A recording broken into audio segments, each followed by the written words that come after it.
palavra sua, se apresente para o pessoal te conhecer e aí a gente dá início. Tá joia. Obrigada pelo convite novamente. Bom dia, boa tarde, boa noite, né? Não sei que horas o pessoal vai assistir. Eu sou a Fabi Lorenzetti, eu tenho 37 anos, sou mãe de duas meninas, sou educadora, trabalhei na educação básica durante uns bons anos, né? Hoje em dia eu trabalho como educadora numa instituição de educação não formal. Tenho uma pesquisa com encadernação artesanal, né? Agora eu estou pendendo mais para uma pesquisa de produção de livros, de livro-objeto, do livro para a infância. Estou aqui no Instagram, né? Tanto no perfil Bem Guardar, quanto no perfil do Lab Livro. E E eu nós sou uma podemos pessoa. fazer uma live sobre depois, Isso. né? E sou uma pessoa com deficiência física, né? Que é caracterizada pela ausência congênita do antebraço direito, né? Então, por isso que eu estou aqui hoje um pouquinho para falar com vocês sobre esse tema também. E aí, Fabi, né, o convite surgiu para que a gente possa refletir sobre esse capacitismo na infância. É uma palavra nova para muitas pessoas. Eu abri uma caixinha de perguntas, o pessoal foi responder, ninguém sabia o que era, né, o capacitismo. E aí a gente vem para desmistificar, na verdade, não é nem desmistificar, é desconstruir, né, esse preconceito. O preconceito ele existe, ele está na nossa sociedade de uma maneira muito intrínseca e a gente precisa fazer com que isso seja falado e refletido, como a gente fez na quarta-feira. Né? Essa reflexão que borbulha na cabeça da gente o tempo inteiro de como a gente pode melhorar as nossas ações. E aí, Fabi, eu queria que vocês começassem falando para a gente o que é o capacitismo, né? E como a gente pode melhorar, na verdade, eu acho que é o que você falou, é começar a dar o pontapé para que a gente possa, uma hora, não precisar se preocupar com o capacitismo. Pode falar. Então, tá bom. Então, capacitismo, ele é uma expressão relativamente nova, né? Acho que ainda tem muitas pessoas se debruçando sobre esse termo, né? Sobre essa reflexão. Então, essa terminologia, né? Capacitismo foi a palavra que a gente encontrou para nomear e para denunciar a violência e a discriminação contra a pessoa com deficiência. Então, por exemplo, na nossa sociedade, assim como o racismo está para os negros ou o machismo está para as mulheres, o capacitismo está para as pessoas com deficiência. Então, é uma forma de discriminação e de preconceito direcionada às pessoas com deficiência. Eu costumo refletir que o capacitismo ele está nas estruturas da nossa sociedade, assim como o racismo, o machismo e tantos outros problemas que a gente tem. Então, ele está dissolvido, diluído nessas estruturas. Tanto que, às vezes, sim, ele é explícito, violento, e a gente percebe ele de cara, mas às vezes não, às vezes ele é muito sutil, né? Às vezes ele vem de maneiras que a gente custa a perceber que ele está ali, né? Então, por exemplo, dos exemplos assim que eu posso dar são de frases. Por exemplo, a nossa linguagem, ela é uma linguagem que tem muitas armadilhas, né? Porque ela também reflete todas essas todos esses problemas que estão na estrutura da nossa sociedade e onde a gente se desenvolve, aprende, enfim, vive, está diante da vida e dos outros, né? Então, a linguagem, ela também é bem carregada. Então, por exemplo, eu vou fazer uma provocação para vocês, né? Quando que vocês perceberam ou se incomodaram ou problematizaram, por exemplo, a expressão tá com o braço curto ou dá uma de João sem braço? Fulano é braço curto, João sem braço. Isso, por exemplo, né? Eu demorei muito tempo para problematizar isso.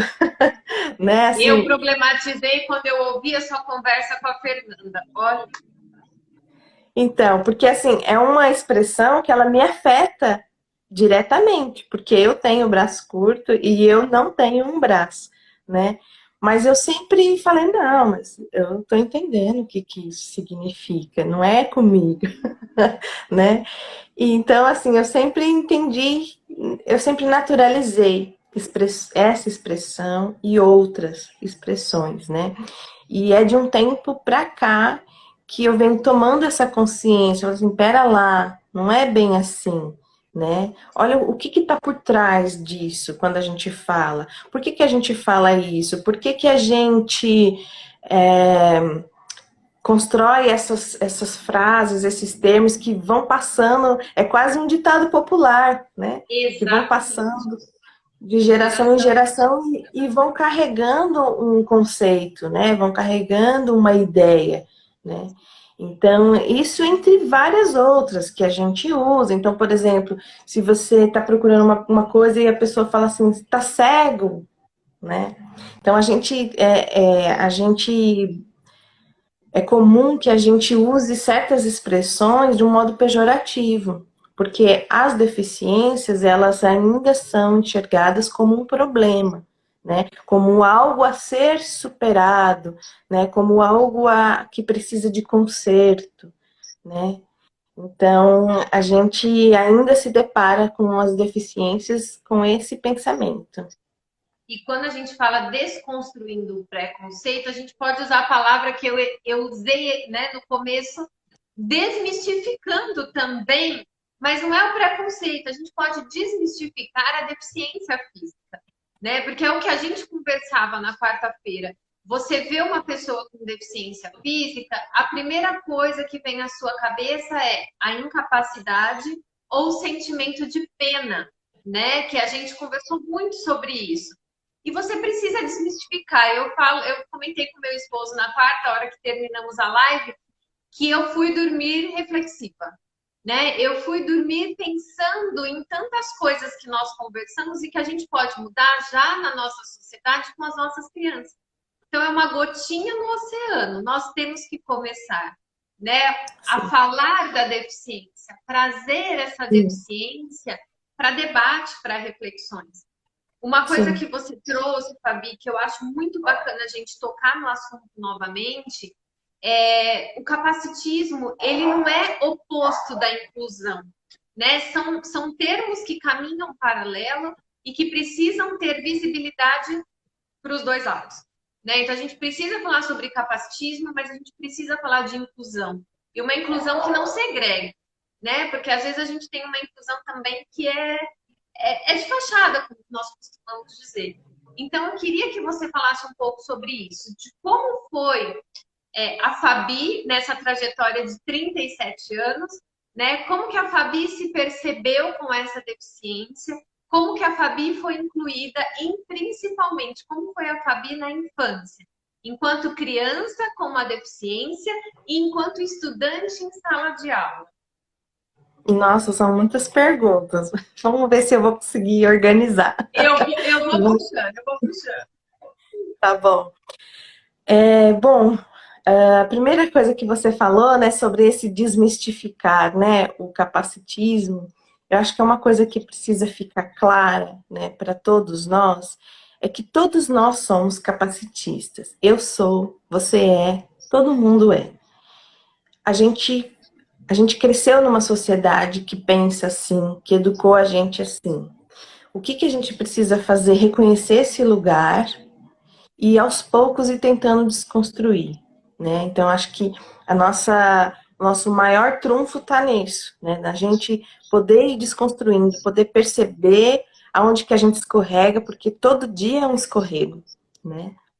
E assim, tudo bem, a gente acolhe o escorrego porque a gente entende essa construção e da onde que a gente vem e como que a nossa sociedade se estrutura. Mas compreendendo isso, a gente tem a possibilidade de refletir, de problematizar, né, de buscar novas formas. Então, eu acho que isso é uma postura que todos nós podemos ter, né? Todos nós, pessoas com deficiência, sem deficiência, enfim, né? para ir desmistificando, né? E assim, por exemplo, quando você falou da minha infância, né? A minha infância foi bem tranquila, assim, né? Na verdade, é, eu custei um pouquinho para entender que a sociedade via a minha diferença como um problema, né? Então, eu fazia as mesmas coisas que as outras crianças, brincava, fazia tudo. Acho que a única coisa que eu não fazia era plantar bananeira. Mas, assim, de resto, eu andava de bicicleta, enfim, né? Fazia tudo. E então foi uma infância boa, assim, foi uma infância tranquila nessa questão, né? A minha família foi muito importante, né, para mim, assim, a vida inteira. Então, na infância, eles tiveram um posicionamento muito, assim, de não me esconder, né? A minha família é uma família muito simples, né? Nós somos nordestinos, então, outras gerações que vieram do Pernambuco para São Paulo e ali se estabeleceram, né? De pessoas muito humildes mesmo. E aí tem um misto ali dentro dessa família. Então tinha tanto aqueles que, ai, tadinha, coitadinha, ai meu Deus, o que será dela? E Não agora, pode né? lavar louça. Não pode lavar louça. Tinha uma tia da minha mãe que falava para ela cobrir o meu braço quando ela saía comigo no colo, né, para não despertar os olhares, os comentários das pessoas, né? E assim, eu tive muita sorte, porque tanto a minha mãe quanto o meu pai, eles nunca fizeram isso, então eles sempre me expuseram mesmo, né? Então, dentro da minha casa, eu nunca percebi nenhuma diferença, né? Tanto que quando eu precisava realizar qualquer atividade doméstica, né, que às vezes eu encontrava ali uma dificuldadezinha e eu falava, mãe, faz tal coisa para mim, ela falava, não, se vira, vai lá e encontra o seu jeito de fazer, né? Então, acho que isso foi me fortalecendo bastante, né? E foi fazendo com que eu custasse um pouco a perceber essa diferença e a maneira como a sociedade lidava comigo, né? Essa minha consciência maior, né, assim, depois durante a adolescência também, normal, vida adulta, me formei, fui trabalhar, fui ter filho, enfim, né? Acho que de uns tempos para cá, com essa grande oferta, né, das redes sociais, Instagram, YouTube, Facebook e tudo mais, a gente acabou ganhando uma visibilidade. Então, nesses meios, eu tive acesso a outras pessoas com deficiência que problematizavam de uma maneira estruturada, sabe? Então, de falar de política pública, de mídia cultural, de imagem, de padrões de imagem, né, de problemas de acessibilidade, enfim, de uma série de questões. E aí eu falei, olha, onde que essas pessoas estavam? Por que que a gente não tem acesso? Por que que a gente não via essas pessoas falando? Porque sim, as pessoas com deficiências, elas existem, elas estão aí no mundo, elas produzem ciência, produzem arte, produzem conhecimento, entretenimento, educação, cultura, elas produzem muitas coisas, serviços, produtos, enfim, né? E era difícil de encontrar, né? Assim, né? E aí, quando eu passei a conhecer essas pessoas, isso se abriu, assim, um horizonte para mim. Eu falei, olha, né, eu faço parte disso. Eu não posso passar neutra por isso, sabe? Ou sem levantar essa discussão, né? Então, assim, como educadora, né, eu também falei assim, nossa, isso me afeta pessoalmente, né? Eu tenho esse lugar de fala, então eu preciso usar dele para poder falar com as pessoas, né? Então foi quando eu comecei a me inteirar mais, a ouvir essas problematizações, essas reflexões, e quando eu finalmente conheci esse termo do capacitismo, né? E então é relativamente nova, né, essa tomada de consciência, vamos dizer assim. né, sobre essas questões. Fabi, e você contou para mim, na verdade, você me deixou curiosa. Como diz o Ben Alves, você só me deixou com coceira nas ideias. Você contou, né, na nossa entrevista que vai hoje para o nosso blog também, que você passou por uma situação na escola que te colocaram numa sala especial. Você sempre Sim, estudou em sala regular e você foi para uma sala especial. O que aconteceu com a Fabi lá atrás nessa sala especial? Né? Porque hoje tá. a gente fala muito dessa inclusão escolar.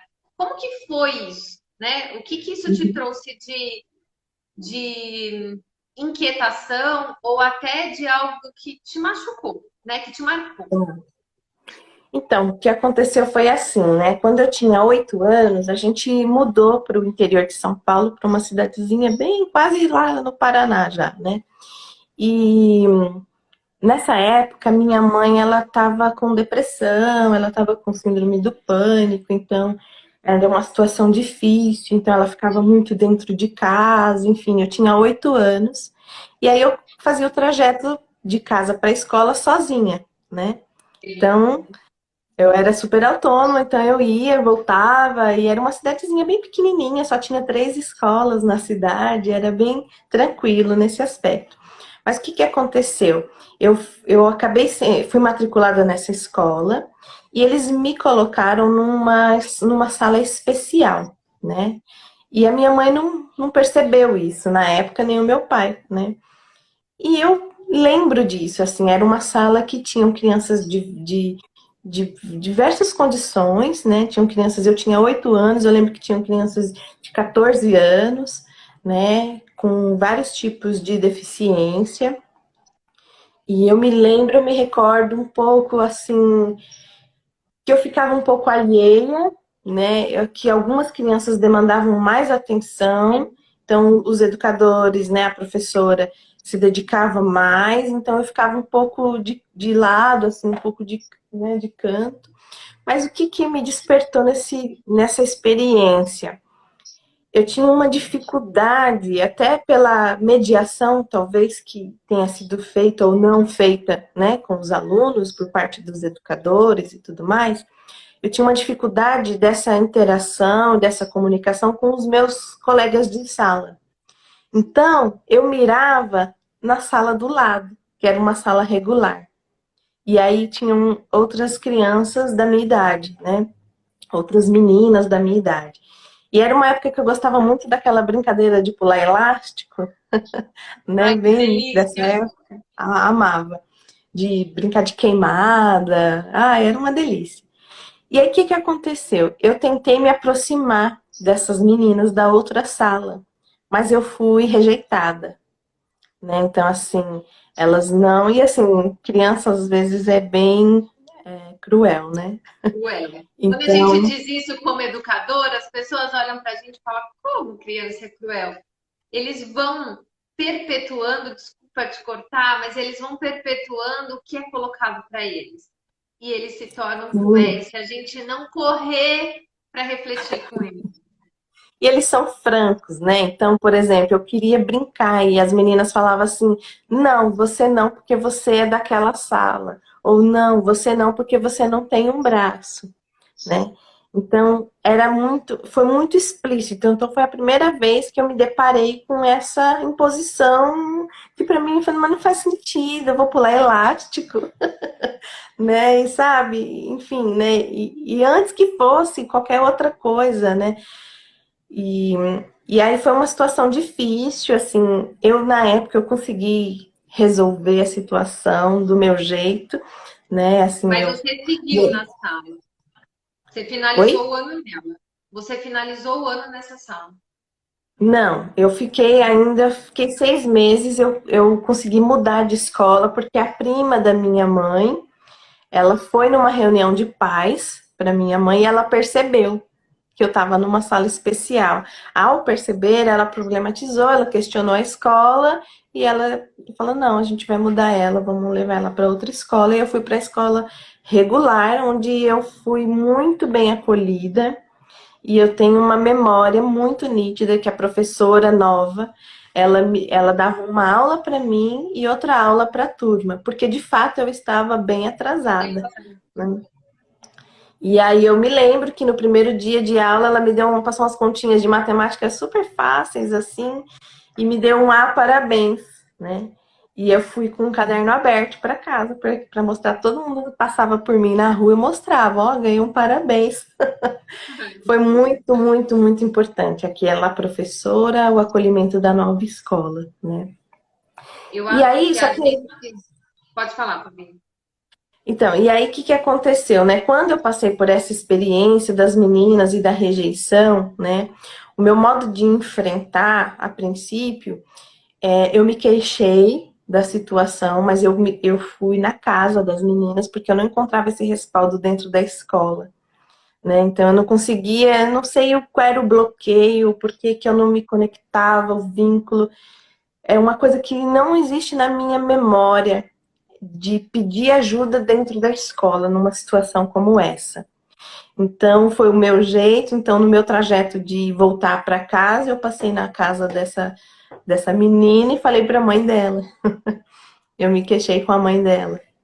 E aí depois que eu me queixei com a mãe dela, melhorou. Aí eu consegui me aproximar e tal, né? Não sei o que pode ter acontecido, levando uma bronca, não sei, né? Mas enfim, depois que dessa experiência, e isso eu tomei consciência muito recentemente, buscando, né, na memória, foi a partir dessa experiência que eu comecei uma busca justamente pelas atividades manuais. Então, era como se eu quisesse provar para mim e para as outras pessoas que eu era capaz, que vocês não tinham que me rejeitar porque eu não tinha uma mão. Então, eu passei na frente de um ginásio, o pessoal estava jogando vôlei, falei, quero jogar vôlei. E aí eu fui, joguei vôlei, né? Fui lá, joguei, foi uns dias, umas semanas, pronto, para mim já tá bom. E aí, a partir daí, eu comecei a buscar um monte de coisas manuais, depois na adolescência, na escola, era jogar handball, né? E aí era goleira. Nossa. Aí depois vem os artesanatos, as manualidades. Então, assim, eu já experimentei muitas coisas, né? Bordado, encadernação, crochê, enfim. E aí hoje que eu percebo, assim, que essa minha busca, muito provavelmente ela aconteceu por conta dessa primeira rejeição, né? Então, como uma necessidade de me provar, né? De poder estar nos lugares e fazer as coisas que as pessoas fazem, né? Então, foi essa experiência que eu tive na infância que foi bem marcante para mim. E aí, né, Fabi, aquela hora que eu ia, né, falar e devolver a palavra para você, é sobre o educador. Quando você menciona que essa professora nova, ela te encorajou, nós, enquanto pedagogas, eu acho que a gente tem isso muito forte, né? Eu falo que a gente carrega uma bandeira. O nosso trabalho, ele perpetua na criança o positivo e o negativo. Então, eu acho que isso é uma reflexão para todos os educadores que também estão nos assistindo, né? O quanto a gente é importante e marca a vida de uma criança. Você sofreu Sim, isso e eu sofri com uma deficiência que ninguém percebe. Uma das minhas pernas é centímetros mais curta que a outra. Eu não preciso de palmilha, eu não preciso de nada, mas eu fiz balé. E eu troquei de escola, de balé, e eu me lembro nitidamente da professora olhando para mim, com a minha mãe do lado, e ela baixou e falou assim: ela tem os joelhos tortos, os joelhos não têm a mesma altura. Eu não lembro por quê, em que contexto que ela contou isso para minha mãe, enfim, mas eu lembro que eu não quis ficar, eu não dei continuidade ao balé e eu parei. E você fala assim, eu tô com 39 anos. Isso deve ter acontecido quando eu tinha uns 7, 8, talvez, não me lembro. E eu me recordo, né? E agora você falando disso, me veio na memória. Então você fala assim, a palavra de um adulto, seja ele a família ou seja ele um educador, marca muito a vida de uma criança. E uma criança que tem a deficiência numa sociedade que não pode se falar de deficiência, né? Que é o que você falou. Ah, esconde o bracinho dela para ninguém ver que ela não tem esse bracinho. né? E hoje a Fabi, com 37 anos, trabalhando com educação não formal, com criança, com jovem, com adulto, desempenhando seu papel profissional como qualquer outro profissional, né? E as crianças chegam até você e gostam e se encantam pelo seu jeito de lidar. Eu falei na quarta-feira e torno a falar, a Fabi é uma pessoa muito querida. Bia era pequena, estava nesse espaço de educação não formal, onde a Fabi trabalha, e a Bia se encantou por uma tartaruga que tinha. E ela queria levar essa tartaruga para casa. Eu falava, Fabi, não dá, não posso, não, Thaís. Ela está aos prantos. Acalme ela, leve a tartaruga para casa, ensine que a tartaruga fica aqui no espaço, depois você traz de volta. E ali, Fabi, eu acho que o vínculo da minha filha com esse espaço só se fortificou. Tanto que na pandemia ela pede o tempo inteiro para ir para lá. Infelizmente a gente não pode ir porque está fechado. Mas é a figura, né, da pessoa que representa esse local. E é o que a gente comentava na quarta-feira. A Beatriz tem 3 anos e meio. Ela deve ter percebido que a tia Fabi não tinha um braço um pouquinho antes da pandemia. Foi quando ela falou para mim, né? E aí a gente falava sobre isso na quarta, da gente mostrar para a criança que existem essas diferenças e que elas existem, elas estão ali, mas elas não implicam em você não ter contato, de você não questionar, né? A criança às vezes quer te perguntar e você comentava isso, eu quero que você fale de novo. Da família às vezes, né? Não fala sobre isso, né? Como se falar sobre deficiência, sobre questionar, sobre tirar a dúvida fosse ruim, né? E aí se perpetua nessa criança de que é um acidente, de que dói, de que é feio, e a gente não vai conseguir refletir. Então, eu acho que esses espaços que a gente, enquanto educador, tem para falar de deficiência tem que ser muito bem usados.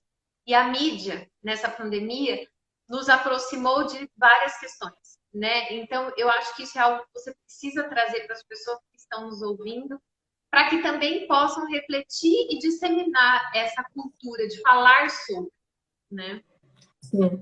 Eu acho que uma das questões assim que a gente que colabora muito, né, para a gente ir desconstruindo e repensando é a questão da representatividade, né? Então, assim, é preciso que as pessoas com deficiência estejam no mundo, em todos os lugares, fazendo todas as coisas, né? Então, a gente precisa proporcionar esse espaço, né? Quando a gente faz uma reflexão assim, quem são as pessoas com deficiência que eu conheço, né? Das pessoas que são um referencial, um profissional referência para mim, por exemplo, um médico. Quem é um médico que eu conheço que tem alguma deficiência? Isso eu estou falando assim, das deficiências que a gente consegue identificar de cara, né? Um médico, uma cabeleireira, né? Ou vamos para mais longe, um educador, né? Um professor, né? Um funcionário da escola, um dentista, né? Ou então vamos para mais longe, o artista da televisão, que a gente consome bastante, do cinema, do teatro, né? Da música, banda, do modelo, de alguém da moda, da beleza, enfim, né? As pessoas com deficiência, elas estão nesses lugares também. O que acontece é que, de um modo geral, as pessoas não têm acesso, não conhecem, né? Mas é preciso que a gente traga cada vez mais as pessoas para estarem nos lugares, né? Assim, eu, por exemplo, que trabalho com público, né, tanto infantil quanto adulto, né, e jovem, eu recebo muitas manifestações, expressões, perguntas, né, das crianças, principalmente, né? Então, desde a criança que é super curiosa, nossa, o que aconteceu com o seu braço? Posso tocar? Ou às vezes ela nem pergunta, ela já vem, pega mesmo, né? E até a criança que acha, né, às vezes ela nunca se deparou, então às vezes ela tem medo, ela não sabe o que pensar, né? A gente percebe que faltou uma experiência de diversidade, e não só uma experiência de estar perto, mas às vezes uma experiência de diálogo sobre a diversidade, né? Então, assim, olha, existem pessoas que são diferentes e tá tudo bem, cada um é de um jeito, né? A gente não deve esperar que as pessoas sejam todas iguais, né? Eu acho que isso é fundamental de conversar com as crianças, né? Outra coisa, por exemplo, tinha alguns adultos que tinham uma postura que eu admirava bastante, que é assim, às vezes a criança, ela via, ela ficava muito curiosa, a gente percebia que tinha ali um diálogo entre a criança e o adulto, mas essa criança tinha medo, vergonha de vir perguntar. Então, alguns adultos já me abordaram para me pedir de conversar com a criança. Legal. Viu? Olha, Fabiana, é que ela queria saber sobre o seu braço, se você pode falar um pouquinho. Ela ficou um pouco tímida, né? Se você puder, sabe? Eu falei, claro, e aí a gente conversava e a criança já ia até se soltando, assim, né? Então, essa postura dos adultos, né, de fazer essa mediação, né, da criança com a outra pessoa, né, com deficiência, por exemplo, ela é fundamental. E, claro, conversar em casa, conversar e mostrar as coisas para as crianças, mostrar exemplos, mostrar pessoas, né, para a gente valorizar sempre a diversidade, né, e entender que sim, que as pessoas são diferentes e tá tudo bem. E aí, quando você fala de representatividade, é isso, né? Se você não tem o contato, quando você tem o primeiro contato, que você faça essa mediação, né? Porque, infelizmente, a gente ainda vê muito esse mito, esse tabu. Não se fala sobre algumas questões com crianças. E as nossas crianças são curiosas. É diferente da nossa geração, que às vezes nem passava pela cabeça de questionar. E as nossas crianças de hoje em dia já questionam. E uma outra coisa, Fabi, que eu acho bastante pertinente a gente falar é sobre as próteses, né? A Fabi não Uhum. usa prótese. E essa foi até uma curiosidade que eu te questionei, né? Fabi, você já usou prótese? Você não usa prótese porque você não quer? E a sua explicação foi perfeita, né? Porque a gente olha a prótese como um benefício. E não é para todos que ela é vista como um benefício, e você explicou por quê. Então, acho que é uma reflexão que a gente também precisa trazer, porque às vezes o adulto quer impor para a criança a prótese, mas não quer ouvir o retorno. Não tem Sim, é possibilidade. assim. No meu caso, assim, eu não uso a prótese porque eu não sinto necessidade, né? Quando eu era criança, eu fui apresentada, né, a prótese. A minha família até começou um movimento de querer vender coisas para conseguir dinheiro para comprar uma prótese, né? E aí, quando eu fui apresentada, eu falei, não, não quero, né? É claro que eram outros tempos, outra tecnologia, né? Então, assim, na minha infância, as próteses, elas não eram nada funcionais, assim, né? Era uma necessidade, era uma busca por uma questão estética, ou uma questão de buscar uma simetria do corpo, ou disfarçar, né, a deficiência, né? E acho que sim, também devia ter ali também uma pontinha de, quem sabe a prótese pode ajudar ela a fazer alguma coisa. Acho que também tinha isso, né? Mas o que acontece, às vezes, é que assim, as pessoas que não têm, né, a deficiência, essa deficiência minha no caso, elas supõem, né, dificuldades que não existem, né? Necessidades que não existem, né? E quando são os pais, os adultos, né, que cuidam dessa criança, que supõem essas necessidades que a criança não tem, né, geralmente tende a estimular esse uso, né? Então, assim, comigo eu não quis, né, da prótese. E eu acho que as crianças, elas devem conhecer, né? As crianças que têm uma deficiência como a minha, elas devem conhecer a prótese, deve ser apresentada, elas devem experimentar, né?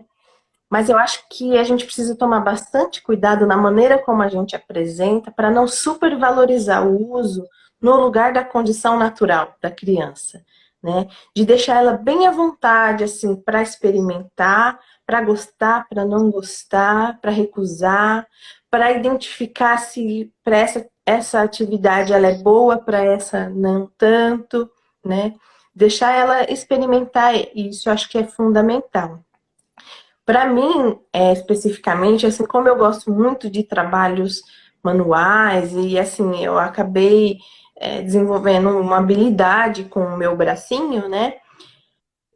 Para mim, ela também não funciona porque ela é uma extensão, né? Assim, no corpo, mas que não é o corpo.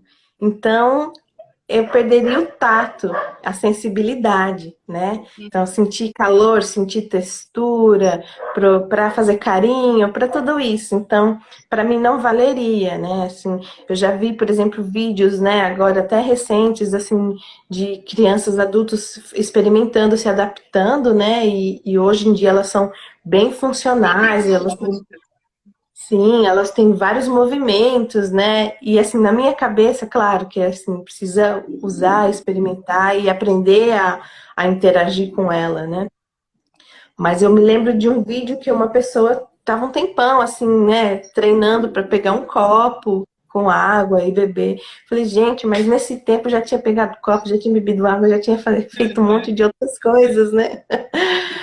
Mas é isso, eu acho que assim, é a experiência de cada pessoa, né? Não dá para generalizar, não dá para dizer que é bom, que não é bom, que, entendeu? Eu acho que todo mundo precisa conhecer, sim, mas eu acho que especialmente as crianças que estão nesse momento de construção da identidade, eu acho que é muito importante valorizar a condição natural da criança, as potencialidades que ela tem, né?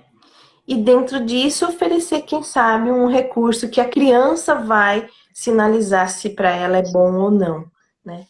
Então, acho que tem que cuidar desse espaço. E aí a gente volta a falar de diversidade, né? O que é bom para um não é bom para o outro. E é respeitar a individualidade de cada um, né? Não generalizar as deficiências. Tem essa deficiência, precisa desse recurso.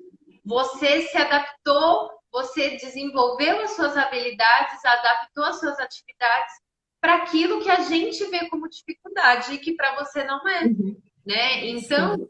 eu acho que isso é algo que a gente também precisa refletir. A gente vai criando aqui vários hiperlinks, né? Opa, tem que refletir nisso, tem que refletir nisso, porque a gente tem um espaço, né, hoje em dia, de se conectar com as pessoas e começar a identificar tudo isso. E uma outra coisa que você comenta, e eu acho que também vale uma nova reflexão, mais um hiperlink aí para a gente pensar, é sobre dom. A Fabi trabalha com trabalho manual, tem um ateliê, o Bem Guardar, faz a encadernação manual, faz bordado, faz um monte de coisa, tá aí com esse novo projeto do livro Objeto, que eu também não ouvi falar e eu quero depois conversar com você de novo para a gente falar sobre ele. E aí as pessoas falam, ah, mas ela não tem um braço, ela não tem uma mão, ah, isso é dom, né? E aí a Fabi vem para desmistificar esse dom e explicar o que ela pensa sobre isso, né? As múltiplas habilidades que a gente desenvolve. Então, eu costumo dizer que o dom, ele não existe, né? É uma expressão que eu ouço bastante, né? As pessoas às vezes se surpreendem, né? Muito com algumas habilidades que eu tenho, alguns trabalhos que eu faço, né? E às vezes eu percebo que essa surpresa, né? Ela parte de um lugar onde a pessoa não espera muito de mim, né? Então, assim, não, se ela tem só uma mão, né, deve ser mais limitado, deve, né, eu não espero tanto. E, de repente, né, é uma coisa bacana, eu falo, uau. Então, assim, ganha uma supervalorização, né, que eu acho que não é necessário, né? Eu acho que todos nós temos habilidades e todos nós buscamos desenvolver habilidades, né? O dom, ele não existe, porque assim, essa ideia de dom parece que uma habilidade ela caiu do céu e você saiu fazendo, né? Então ela exclui tudo que está por trás assim, da sua pesquisa, dos seus erros, da repetição, da prática, né? Do quanto você se dedicou e se empenhou em desenvolver, né? Então, é um estudo, né? É um desenvolvimento de anos, né? Então, por exemplo, eu faço encadernações desde 2009, né? Então, já tem um bom tempo, né? Então, não é de uma hora para outra, não cai, né, do céu. Então, assim, o dom não existe. Isso é para todas as pessoas. Às vezes, uma pessoa fala assim para mim: ah, que bonito bordado, eu não tenho jeito para fazer bordado. O que que acontece? Às vezes a pessoa, ela se interessou por outro aspecto de desenvolvimento e não por esse. E tá tudo bem, a gente não desenvolve tudo. Não tem como, né? Então ela buscou, ela trilhou mais um outro tipo de desenvolvimento. Sei lá, às vezes ela toca um instrumento musical, entendeu? Para ela aquilo faz mais sentido, ela gosta mais e justamente por gostar é onde ela vai buscar e vai se desenvolver mais, né? E a gente faz isso o tempo todo, né? Então as atividades que a gente mais gosta são aquelas que a gente busca desenvolvimento, né? Então, e aí ao buscar desenvolvimento, repetição, e isso e a gente acaba tendo mais habilidade, né? Então isso não pode ser chamado de dom, né? Então, por isso que eu não acredito que o dom existe. A gente tem que focar nas múltiplas inteligências, como diz Gardner, né? Qual é a sua inteligência que se destaca? Por que se destaca? Por que você gosta? Né? É a musical? É a voltada mais para fala com o público? Né? É a corporal? E aí a gente vai se desenvolvendo, se especializando nisso. Eu falo que eu não levo jeito para bordado. Mas eu sei porque eu não levo jeito para bordado. Eu tenho hiperatividade, eu descobri isso depois de adulto e eu preciso de coisas rápidas, coisas que rendam, coisas que eu começo e eu termino. Se eu começar a olhar aquele negócio que vai devagarzinho, muito detalhista, aquilo me gera uma ansiedade absurda, né? Ah, estou fazendo crochê agora com fio de malha. Que delícia! 4, 5 pontos eu já vejo resultado, né? Acalma a minha ansiedade. Então você vê, é a gente se conhecer e saber onde Sim, a gente vai focar a nossa energia, os nossos estudos. E a Ana Paula falou, concordo plenamente com você, Fabi. A Fabi, ela dá um show, né, Ana Paula? Essa calma da Fabi, duas pessoas depois que acabou a nossa live de quarta, falou assim, que delícia de live. Ela fala com propriedade, mas de uma maneira tão calma. Ainda eu falei assim, diferente de mim, que falo, né? Já sou mais espiritada, falo alto. Então você vê, né? São os jeitos, diferentes jeitos da gente falar. Olha como isso também é uma grande diversidade. E aí, Fabi, a gente fala assim, né? Desconstruindo esse preconceito na infância. Mas a gente precisa desconstruir nos pais. Eu acho que para os pais, né? A gente conversava sobre isso, quando os pais têm a notícia de que o filho vai nascer com uma deficiência, normalmente a gente fala, nossa, eles perderam o chão, né? Porque a gente vem de uma sociedade capacitista de que o pai pensa, meu Deus, eu coloquei, como que eu vou dar continuidade nisso? Como que eu vou lidar com essa deficiência? Né? As dúvidas, os anseios, os medos chegam. E aí eu queria até que você falasse sobre isso. Você, como uma pessoa que tem a deficiência, né? Que mensagem, que dica, que reflexão que você deixa para esses pais, para essas famílias?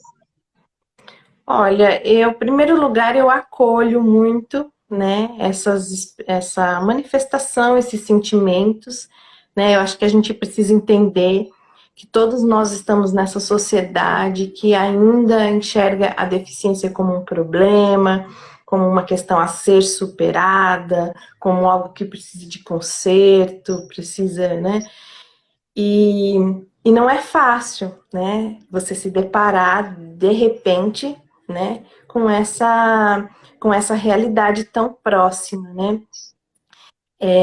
Eu, por exemplo, eu como pessoa com deficiência, né, eu sempre vivi assim, né? Há pouco tempo que eu tenho mais consciência, principalmente essa consciência mais social, mais política, né, das questões que envolvem a vida da pessoa com deficiência na sociedade. Por exemplo, uma família que ela talvez ela não tenha se aproximado dessas questões, né? E de repente ela se vê né, com uma criança com deficiência, ela vai começar essa estrada, né? É claro que seria muito bom se isso já fizesse parte da vida das pessoas antes de ter uma criança com deficiência, que é isso que deveria fazer parte na sociedade como um todo, para todas as pessoas. Mas como isso ainda não existe, então essa questão ela vai vir à tona quando chega uma criança, quando tem alguém próximo, um amigo, né? Então, assim, esse sentimento que às vezes as pessoas têm, né, eu acolho, eu entendo, né? Eu acho que a pessoa também deve acolher, né? E eu acho que primeiro ponto de onde começar para seguir, né? Nessa estrada nova que se coloca, né? É você entender, buscar entender por que que você sente isso, né? Por quê? Pode ser duro, sim, pode ser duro, porque você vai se deparar com preconceitos, né? Que existem dentro de você, né? E que você talvez fala, não, eu não posso ter esse preconceito, porque agora tem essa pessoa aqui diante de mim, né? Então é duro, mas é fundamental, né? Você reconhecer da onde vem esse sentimento, por que que a gente sente isso, por que que a gente pensa determinadas coisas, né? Porque daí você começa a problematizar questões, né? E começa a buscar e a desconstruir também esse pensamento, né? Então, para os pais, assim, o meu conselho é esse, assim, acolha esse sentimento, né? Se foque e busque entender por que que você sente ele, né? Sem julgamento, sem se condenar, né? Entenda por que que você sente ele. E a partir desse entendimento é que começam as possibilidades de desconstrução, né? É uma estrada, como eu falo assim, às vezes as pessoas chegam nessa estrada, né? E eu já tô nela há 37 anos e seguirei, né? É uma estrada que tem muito buraco para tapar, muita coisa para consertar, muita placa que precisa ser sinalizada, mas também tem muita paisagem bonita, muita potência, né, muita beleza, muito horizonte, muitos caminhos, horizontes, né? Então acho que tem muita coisa boa, né? A gente precisa abrir a percepção. E falar sobre, né, Fabi? Eu acho que nós, Sim, enquanto educadores, precisamos de espaço para que a gente possa falar sobre. E quando eu optei por fazer as lives com diferentes profissionais, mas que fossem profissionais que pudessem colaborar com essa primeira infância, com essa maternidade, com essa paternidade consciente. Porque já que a gente está com a nossa voz calada pelo isolamento social, né, de não conseguir ir para os nossos espaços profissionais e desenvolver o nosso papel de educação, eu acho que a gente tem que ter meios para continuar as nossas reflexões. Então, sim, assim, o meu espaço aqui da liderança educativa está aberto às reflexões como a que a gente fez hoje, né? Reflexões pautadas em conhecimento, não em senso comum, pautadas em experiências que possam agregar a mudança da visão do outro. Eu acho que nós, enquanto educadores, temos essa missão, né? Esse dever de fazer o sim. outro refletir, mas não só o outro, nós, enquanto educadores. Né? A partir do momento que a gente está aberta a ouvir o outro e a mudar as nossas atitudes, a gente desenvolve um novo aprendizado que a gente pode passar para essas crianças ou compartilhar, né? Eu acho que passar é uma palavra que não cabe, porque parece que a gente está impondo, mas compartilhar com essas crianças e com essas famílias. E é Sim, isso os que a gente pais, precisa, né? né, eu acho que os pais, assim, eles têm uma importância fundamental para as crianças, que é do fortalecimento, né? Então, assim, quando a gente entende esse lugar que estamos, né, e e quais são os buracos dessa estrada que precisam ser consertados, e o que que a gente precisa arrumar para seguir, né, a gente vai fortalecendo essa criança, e isso é fundamental, Sim, porque essa criança, ela vai enfrentar a sociedade, né? E a sociedade é capacitista e ela vai enfrentar isso em diferentes níveis, né? Então ela vai se deparar com situações que ela vai perceber, o que ela não vai perceber, mais explícitas, mais sutis, né? ela vai se deparar, então ela precisa estar fortalecida, né? E é isso, acho que as famílias elas precisam cuidar desse desenvolvimento da criança e de fortalecer essa identidade delas. Exatamente, né? Mostrar para essa criança o quanto ela é capaz, independente da deficiência que ela tenha, e explícita ou implícita, porque todos nós temos deficiências, né? E é muito difícil a gente lidar com elas. Às vezes é visível como é a sua, mas às vezes é imperceptível, né? E a gente se fortalecer e saber do nosso potencial e colocar isso para a criança também, de que ela tem as suas potências e que ela vai conseguir, que ela vai ter, né, um objetivo, vai conseguir chegar, trilhar o caminho até ele. Eu acho que isso é a gente criar uma sociedade um pouco mais crítica e falar, é chavão isso, mas não é, né? É a gente mostrar para essas crianças que elas podem questionar, que questionar não é errado, que elas podem dialogar, né? E a gente precisa deixar com que elas sejam mais protagonistas, fazer menos por elas. Então a gente tende, enquanto pais, de super proteger, né? Uhum. O pai de uma criança com deficiência quer super proteger às vezes o dobro. E que bom que você teve pais que te deram um impulso, né? Um empurrão. Uhum. Vai lá e faça do seu jeito. Acha o seu jeito de fazer. Porque a Fabi só foi perceber isso na fase adulta, né? Ah, mas deveria ter percebido antes ou percebeu tarde? Não, percebeu quando foi necessário para que ela pudesse fazer um diálogo conosco, para que a gente pudesse refletir. E assim, Fabi, é gratidão, de verdade. Eu acho que as inquietações aumentaram hoje. Eu te convido a voltar agora em abril. A gente marca uma nova data para a gente falar sobre esse seu projeto de pesquisa. E aí todos os educadores estão muito que convidados para a gente falar sobre livro-objeto, que para mim é algo novo. Já vou até dar uma pesquisada para entender um pouco. A gente vai Legal. conversando nos bastidores. E acho que a gente precisa disso, né? De espaço de reflexão, de partilha de conhecimento, espaço que a gente possa unir pessoas. Eu vi gente aqui, eu tenho uma amiga que mora na Itália que entrou.